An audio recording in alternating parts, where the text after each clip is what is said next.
The hype around graphics cards is one that should be praised and studied. It seems like every month companies are releasing new and improved models that just keep doing the impossible. Well, except for what they promised they could do. In 2014, AMD released the R9 290, a revolutionary GPU that boasted the most impressive specs the world has seen, which is thanks in part to its 8GB of VRAM. And for its time, that was actually quite a bit. It could run games like Assassin's Creed Unity, one of the most graphically intensive games of that year, at full throttle with at least 70 FPS.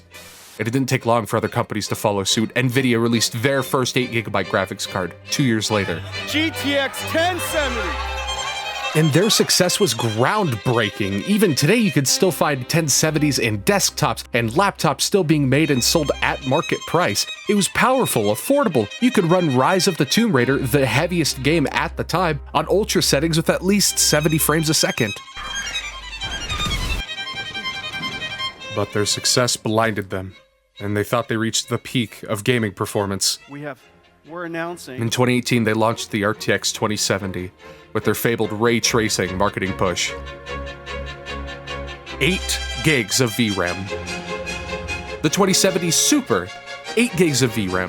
The 3070 released in 2020, still only 8 gigs. A year later, the 3070 Ti, 8 gigalos. The more consumer-friendly version, the 3060, a much cheaper and less powerful graphics card than both the 3070 and 2070, launched with a 12GB VRAM option. Do you know the definition of insanity? It's releasing the same numbers and specs year after year and expecting it to play 60 FPS Space Marine 2 on at least medium settings. In 2022, the first 40 series GPU they announced was heralded as the new generation, the base model launching with 24 gigs of VRAM, almost 3 times as many CUDA cores, almost double the boost clock speed. This was the comeback of the century! Today we're announcing our highly anticipated NVIDIA Ada Lovelace GPU, the GeForce RTX 4090.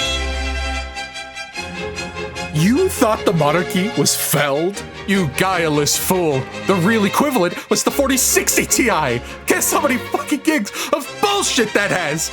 Oh, did you guess 8? Then congrats, you learned pattern recognition when you were 2.